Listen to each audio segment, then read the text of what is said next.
What's up, Adlan Netizen? Magandang umaga, tanghali, hapon, gabi. Saan ka bang panig na sulok ng mundo ngayon? Mabuhay ka hanggat gusto mo. Pero, God first. Dapat inuuna natin talaga si Lord, no? Gaya ng panonoodin natin video, galing to kay PMC, Pinoy Mystery Channel. Ito, idol to, napakaganda ng mga videos na nilalabas niya. At ito, magre-react lang tayo sa isang video niya na to na talagang nangyari pala to last April lang, last month ng kalagitnaan ng April sa bansang China, yung sobrang kabahaan. Ngayon lang nangyari yung ganong klaseng kabahaan, no? Lalagay ko yung link niya sa baba ni PMC. Paki-subscribe naman yung kanyang channel. At kung ikaw po bago dito sa ating channel, baka pwede po makahingi din ng kahit isang subscription lang. Mag-subscribe po kayo, paki-hit na rin yung notification bell para whenever nagagawa po tayo ng ganitong mga reaction, balita, at criticism, magbibigay lang tayo ng opinion sa panonoorin natin para whenever na maglalabas nga tayo ng ganito, ma-update po kayo or mano-notify, no? So, halina panoorin po natin.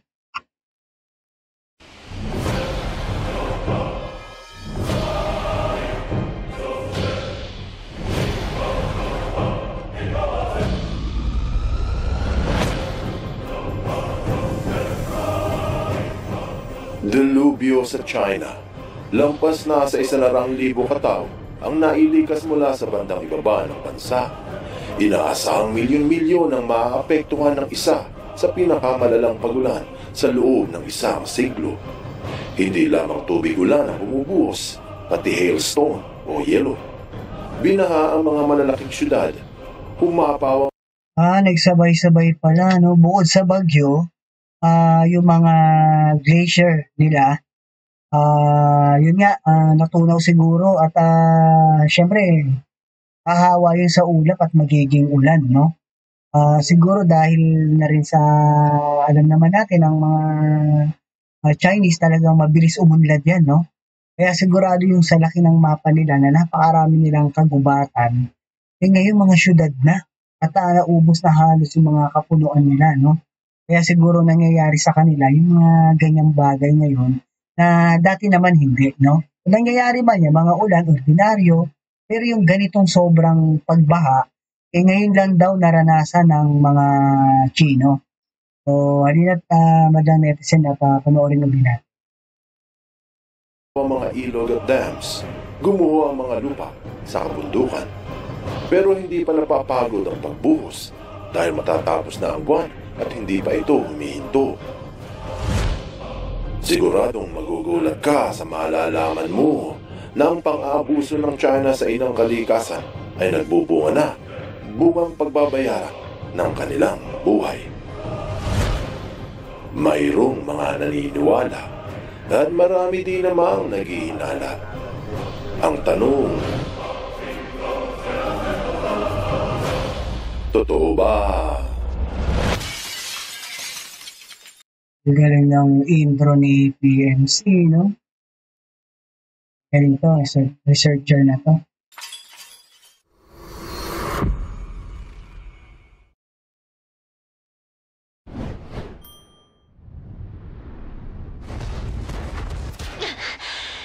Sobrang galing talaga, may advertise to.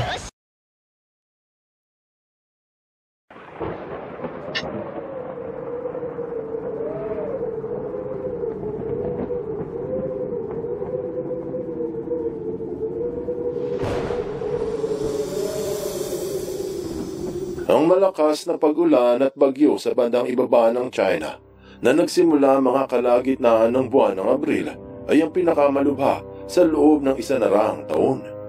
Hindi pa nasaksihan ng ganitong paggrabing pagbaha sa ilang syudad. Nailikas na ang sobra sa 100,000 katao noong isang araw at tinatayang tataas pa ang bilang dahil sa patuloy ang pagtaas ng ilang imbaka ng tubig ulan. Bagamat taon-taon ay may bagyo sa China, yung nakaraang araw ang pinakamalubha. Kaya marami ay nagtatanong, bakit kaya? Totoo na ang climate change ang isa sa pinagdidiskitahan ngayon ng mga Tama, isa talaga yan, yung climate change na yan. Dahil din naman siguro sa ating mga tao, no, na pang-aabuso sa ating mga kalikasan, no. So, kaya siguro nangyayari ang mga yan, di ba, yung pagbaha, yung ngayon, yung sobrang pag-init, no. Kasi talagang nabubutas na ang ating ozone layer o baka naman sobrang lalaki na ng butas. Kaya kung yung araw talagang 'pag lumusot sa ating inang inang mundo, bago sa balat 'no, sobra. So sana ito, matutukan ng ating mga gobyerno. Eksperto pagdating sa mga pagbabago sa klima at temperatura na nagdudulot ng kakaibang pag-ulan. Meron pang ilang dahilan, hindi alam ng karamihan. Sa patuloy na pagbuga ng Alam ko 'yan 'no, sobrang pabrika 'yan, mga gawa nila. Napakarami ng pabrika. Sila ata yung pinakamaraming pabrika sa buong mundo 'no. Kaya talagang isa 'yan sa magdudulot talaga ng, problema kaya nangyayari sa kanila yung ganyan 'no. Alam ko 3 million na pabrika sa kanila at, nasa mga 4 million na mahigit ang mga sasakyan nila 'no. So, everyday 'yan, gumagana 'yan at ang mga sasakyan umaandar 'yan, talagang lahat ng mga pollution at, maiinit na usok, saan ba pupunta 'yan? Papunta sa taas, 'di ba? Yun nga sa ozone layer natin 'no, kaya nasisira na ang ating inang kalikasan. Patuloy natin mag-ingat. kapal ng usok sa halos 3 milyong pabrika at sobra sa 400 milyong sasakyan sa China, ang polusyon ay humahalo sa ere. Habang kumakapal ang ere, humaharang ito sa singaw ng init mula sa ating daigdig. Ito ang pinakadahilan kung bakit Ayun, sobrang init 'no, para yung init din niya nasa isang ano rin 'yan, pressure cooker 'no. So kaya siguro kasi malaki China, sobrang laki nila, hindi lahat 'yan kung medyo mainit sa iba-iba yung weather nila 'no, hindi yung isang buo taglamig, taglamig, isa hati 'yan, may taglamig at may tag-init sa sobrang laki ng bansa nila 'no. Kaya yung mga taglamig at, iba, hindi naman, summer at, gawa nga ng ganyang nangyayari sa mga pabrika nila, talagang yung init ay nasa loob ng bansa nila kaya yung mga, tag-winter na lugar, talagang naaanuhan din, naiinitan o nai-steam. Kaya siguro natutunaw at humahalo sa ulap. Kaya yan, nagkakaroon ng matinding pag-ulan at pagbaha. umiinit at tumataas ang temperatura sa buong mundo, ang tinaguriang climate change. At kung polusyon ang pag-uusapan, China ang pinakamalala. Pero anong kinalaman nito sa Grabe naman kasi yung economy nila, no, ekonomiya nila, no. So sobrang bulusok din kasi yung pag-asenso nila noon. Siguro 80s, 90s ganyan, no. So until now, yun na sinasabi nila na maganda yung economy nila. Pero tingin ko hindi masyado, pabagsak din sa dahilan napakarami na ng tao sa kanila, no? Over population na nga sila, no? 1.4 billion na ang tao sa kanila. Baka nga mas marami na ngayon. malakas na bagyo at ulan doon? Diyan pumapasok ang mga natutunaw na yelo. Kung matatandaan, 15 taon na ang nakalilipas, 2008, ibinalita sa The Guardian na natutunaw ang mga glacier sa bandang kaliwa ng China. Ayon sa ulat, nakababahala ang paglusaw ng tinatawag na Urumqi No. 1 Glacier. Bukod dyan, may isa Dami yan. Alam mo, kukunti lang yan. Parang, kasi, yan, mga mountain yan, di ba, na ang yelo niya, ang kakapal. Pag yan nalusaw, para talagang mga yan, mga ilog yan, malalaki yan. Dagat na halos. Bundok, alam naman natin kung gaano kalaki rin yan, di ba? Pag yan talagang nalulusaw at sumama yan sa atmosphere, sa ulap, at yan bibigat, sa kanila rin babagsak yan. sa pang glacier na nasa bulubundukin ng Kilian, ang yelo ng Laohugu No. 12, na ayon sa CNN ay mabilis na natutunaw at ikinababahala ng mga sayentipiko. Ilang taon ito sinuri at pinag-aralan ng mga inchik at ang konklusyon Ayon sa NPRI, imposible nang masagip ang natutunaw na yelo base sa mga scientists. Ganun pa man, alam ng mga eksperto ang peligro kung ito ay mangyayari, kaya hindi sila nagatubili.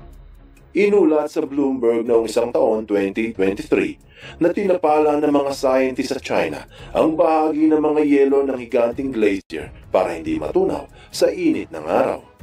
May mga naniniwala na posibleng mapabagal ang paglusaw nito kung matatakpan ng maayos. May isang problemang hinaharap. May remedyo na lang ginagawa nila, no? Para at least tumagal man, di ba? Kahit papaano, hindi mabiglang paglusaw nun.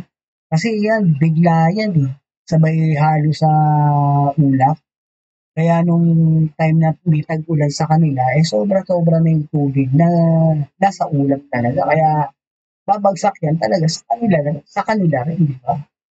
At dahil din yan sa tao at lalo yung mga tao sa kanila. No? Saka dito rin sa atin naman, ganyan din eh. Nagka-climate change na rin dahil mga abuso na rin sa mga pagputol ng mga punong kahoy, no? Eh lalo sa kanila dahil napakaraming population sa kanila, maraming gagawa ng infrastruktura nila, kabahayan, saan ba kinukuha yung mga yan? Kakahoy yan sa mga kapon. Kaya talagang, yan, nakakalbo talaga yung mga kagubatan nila, no? Natin. Ang mga eksperto, kahit nais nilang sagipang glaciers, ito ay kulang ang pagtrapal nila para sa libu-libong ektarya na nagyayelo bundok. Kapag natunaw ng init ang mga glacier na malapit sa China, ang singaw ng mga yelo ay humahalo sa ulap. Ibig sabihin, nadadagdagan ang dami ng tubig na hinihigop ng langit. Kung dati ilang milyong litro ng tubig lang ang daladala ng ulap sa rehiyon, dahil sa tubig na nag-evaporate mula sa mga nalulusaw na glacier, nadadagdagan ang tubig sa ulap. Tapos dahil sa sobrang bigat na ng ulap, hindi na ito nakalalayo. Madali itong bumuhos sa malapit na lupain. Iba naman ang bansa nila, ano? Bago makalabas yung ulap na yon, talaga sa kanila nababagsak dahil sobrang bigat na. Kung ang hangin ay papuntang China, doon ito bubuhos. Joining me right now to talk more about the threat of Communist China is the Gaystone Institute senior fellow. He's author of The Coming Collapse of China as well as... Siyempre, hindi lamang sa China mayroong pag-ulan at bagyo at pagbaha. Hindi lang kasing sahol kumpara sa ibang bansa. Hindi lamang ang natutunaw na glaciers at dami ng tubig ulan ang dahilan. Ay, yan yung sa lupa dahil nga marami ng tao sa kanila sobra. Yung mga paggawa ng mga bahay, no? At yun nga, syempre, pag gumagawa ng bahay, mga naghuhukay-hukay yan eh. Kaya talagang yung lupa sa kanila, umaangat na, nagiging ka-level na nga daw, sea level na yung pinaka-lupa nila. Kaya talagang delikado yun, mabilis sa pag talaga ng tubig. At walang ibang pupuntahan yung tubig na yan, iikot lang din yan dahil nga umangat na yung lupa nila eh. Sa dami ng population nila at sa maraming ginagawa nila infrastruktura sa lugar nila. Na malubhang pagbaha sa China, pati rin ang kanilang pang-aabuso sa kalikasan. Paano ito nangyari? Ang pagunlad ng bansa sa... Yan, parami, no? Napakarami yan. No, meron pa nga silang ginawa, alam ko na parang isang city na puro building, no? Na malapit sa dagat.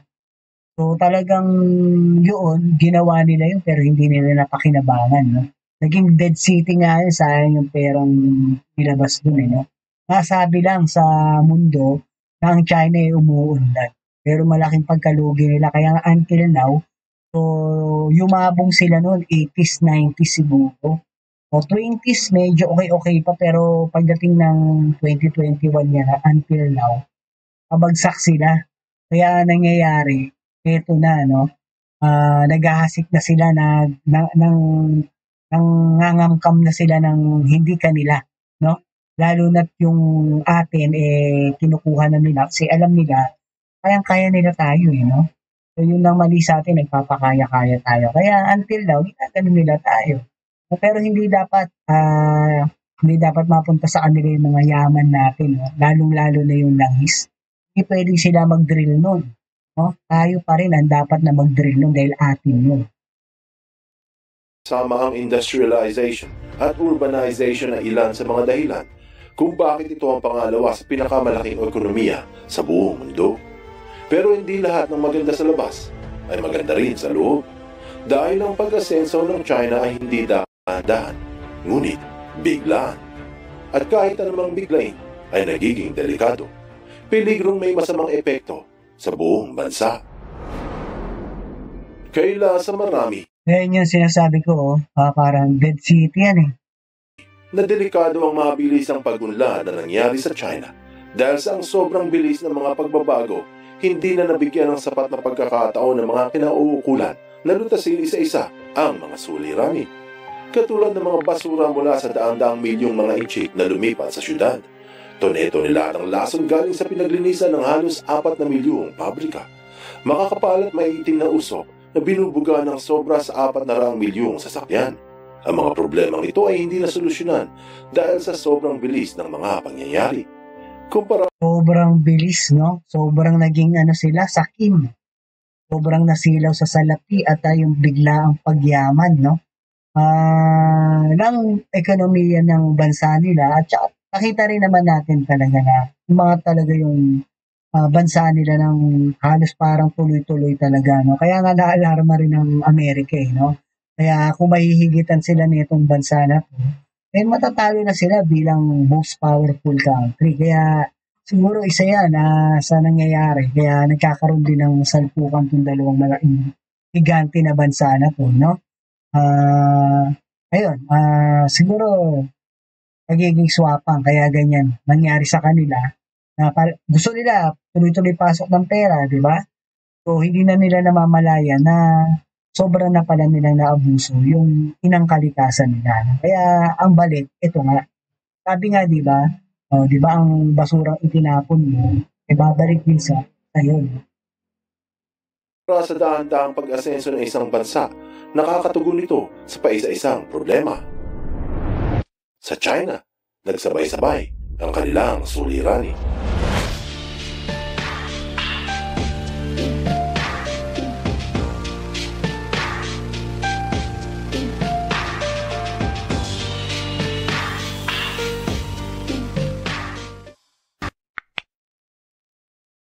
Please subscribe kay PMC at dito sa ating channel din po.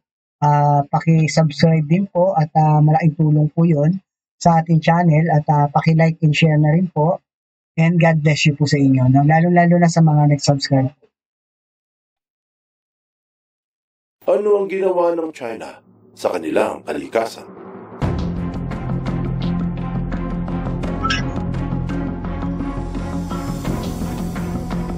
Kung ilalagay ang sarili sa katayuan ng mga umaasensong inchik noong 9 Yan, grabe yung nila, paggawa nila ng mga building, no?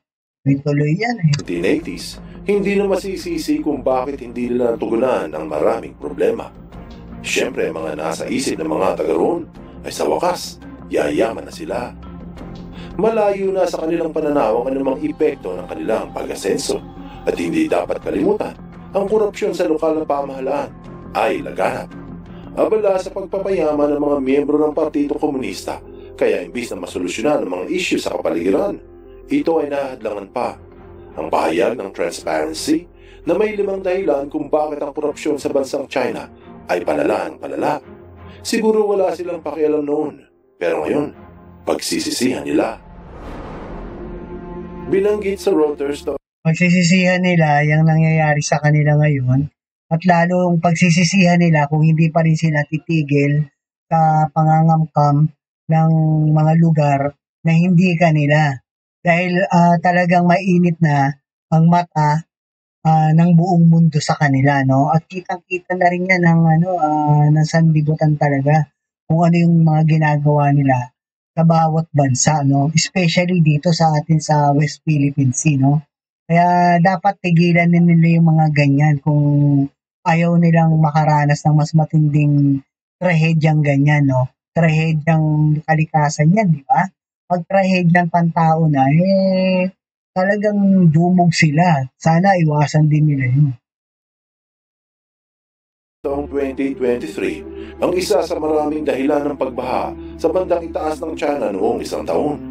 Ito ay ang biglang pagdami ng tao. Explainer, why was northern China was ravaged by floods? Ayon sa ulat, kasama dito ang pagtatayo ng mga gusali at pagpapalawak ng mga kalsada. Nauubo sa mga mababang bahagi ng lupa na maaaring daluyan ng tubig ulan para hindi bumaha. Tinayuan pa ito ng mga lungsod at syudad, kaya kapag bumuho sa matinding pagulan, bumabaha sa mga mataong lugar. At ang masaklap ay, hindi ito sinabi sa taong bayan nung umpisa hanggang bumaha. Pakaunti na rin ang mga ilog at lawa na pinupuntahan ng tubig dahil tinayuan na ang mga ito ng mga libo-libong apartments sa land reclamation. Isa pa sa malaking problema ng China ay ang soil erosion na inulat sa The Guardian noong taong Ngayon nga, yung sinasabi na yung sa lupa nga, 2008 na ang soil erosion sa China ay peligro sa 1 milyong mga inchik. Soil erosion threatens land of 100 meter, 100 miles or 100 million Chinese survey finds. Ang soil erosion ay yung lupa na dinadala ng umaagos na baha, kaya mapapansin na maputik ang agos dahil sa soil erosion. Inaagos ito papunta sa Oo, bababa yung nila, karagatan nila o kaya yung mga ilog, Kaya ang nangyayari, akalat ang tubig sa kalsada talaga. Habang bahagi ng lupain at doon ay iipon. Napupunta sa ilalim ng ilog at lawa ang inagos na lupa, kaya bumababaw ito at ang resulta, umaapaw ang tubig, bumabaha sa mga karatig na lugar.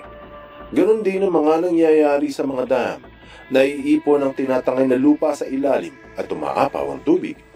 Isa sa pinakadahilan ng soil erosion ay pagputol ng mga puno. Dahil sa dami ng proyekto, nakakalbo ang kabundukan sa bansa. Ang hindi gaano binabalita mula sa China ay ang paglubog ng mga lupain sa bansa. Inulat ito sa Japan Times ngayon lang 2024, buwan ng Abril, na lumulubog ang mga syudad sa China na mas mababa pa sa sea level. Base sa ulat, ang paglubog ng lupa ay dahil sa bigat ng milyong-milyong mas mababa pa sa sea level, Kaya, delikado yan, kakainin talaga sila ng pero ang laki ng bansa nila, na puro lupa, Tapos ganyan pa nangyayari, Ibig sabihin ng tao talaga sa kanila, ganid talaga, swapang, at wala silang pakialam sa kalikasan. At nakikita naman talaga natin yan, Wala silang pakialam sa kalikasan, gaya nga dito sa ginagawa nila sa atin, Yung ngayon, yung ilalabas ko rin yun, kaka-vlog ko lang din yung kanina. Yung sobra nilang ginawa na naman na dito sa atin, na magtatayo sila ng isla malapit sa Palawan. Buti na lang napansin natin, Matapagsisid ng mga Navy natin doon, talagang siraan na naman ang mga corals. So, ibig sabihin, talagang sinisira nila talaga yung mga kalikasan para makapagtayo lang sila ng sariling isla na naman nila, artificial island. So, ganid talaga, wala silang pakialam sa kalikasan. Toneladang konkretong infrastruktura, pagkuha ng napakaraming tubig sa ilalim, at pagkuha ng langis at pagmimina, nagkakaroon ng malalaking puwang sa ilalim ng lupa at ang syudad ng Beijing ang pinakamabilis na lumulubog. Binanggit din ito sa CNN na 270 milyong katao ang nakatira ngayon sa lumulubog na lupa ng China. Ito ay isa sa 270 million people, So sa atin ang tao lang dito sa atin, 110. Pero ngayon, 115 million, So sila, grabe, billion ng tao dyan, 1.4 billion, At lalo pang tumadagdag yan. Isang taon lang, ilan ang dinadagdag sa kanila. Kaya nga sa kanila, ang patakaran dyan, isang pamilya, isang anak lang, Pag ikaw nagdalawang anak, may kaparusahan na ata yun. Kaya sa kanila, grabe dyan. Ang mga, yung mga collagen at mga placenta, O kinakain mismo yung fetus. Legal sa kanila yun. malaking problema ng bansa. Pero walang makitang solusyon ang mga nagpapayamang komunista. Ilan lamang ito sa dahilan kung bakit masahol ngayong taon ang pagbaha sa China. Simula pa lamang ng taong 2020. Lulupit yan sa susunod na taon, no? Kasi tingin ko hindi nila sinusolusyonan yan, ang gobyerno nila. Nakatutok yung gobyerno nila sa pananakop, no? Panduduro, pagkamkam ng hindi kanila. So, yan, karma siguro babalik na lang sa kanila kung hindi sila titigil sa mga gawain nila, no? Sana matauhan na sila sa nangyari na to, no? Dapat tumigil na sila. 24 at nakararanas na ang mga inchik ng matinding galit mula sa kalikasan. Ganun pa man, marami ang nagsasabi na ito ay Sila pa nagalit, no? Ay, actually, yung kalikasan nga pala, no? Totoo yun. Siyempre, sa pang-aabusong ginawa nila, talagang magagalit. kanila ring kagagawan sapagkat ang mga dahilan ng pagbaha ay man-made. Kaya ang konklusyon sa Land Portal noong taong 2069, ang mabilis ang urbanization ng China ang dapat sisihin sa nakawawasak na pagbaha ng dekada. Sinabi rin sa ulat na dahil sa sobrang dami ng tao, sobrang dami ng pinatatayong mga gusali na uubos sa mga likas na yaman sa kabundukan at pati sa ilalim ng lupa. Patunay lamang na ang pang-aabuso ng mga inchik sa kanilang kalikasan ay nagdudulot ng masamang bunga at mapait na hinaing. Anong aral ang mapupulot dito? Bagamat masaklap ang nararanasan ng taong bayan sa China dahil sa mga malubhang pagbaha, ito ay dulot ng pagmaltrato sa kapaligiran, katulad ng pagkalbo sa kabundukan, paglason sa hangin at pag-ubos sa likas na yaman. Mga gawaing inuna muna para lang matamo ang sariling kapakanan at nakalimutan na ang inang kalikasan. Kung yamang likas ang ating abusuin, siguradong malaking problema bukas ay darating. Sabi nga nila, tikatikman kung panay ang ulan, malalim ang ilog ay mapapaapaw. Buksan mo ang iyong isip at hayaang lumalim pa ng lubusan ng iyong pangunawa sa mga kasaysayang kapupulutan ng maraming aral. Tandaan, no? Dapat talaga ang aral na matututunan natin dito, hindi lang siguro ng mga tao sa China, bagkus sa buong mundo, no? So, kailangan talaga wag tayong sakim at swapang, no? At mahalin din natin at ingatan ang ating inang kalikasan, no? Kasi kung talagang yan ay aabusuhin natin, matindi balik talaga sa atin yan. Diba? So, ayun lang, madlang netizen, sana may natutunan tayo dito sa ating pinanood at maraming salamat po sa inyo. At sa muli, si Tio Paing po ito ang nagsasabing, life is short, be happy, and world peace. Amen.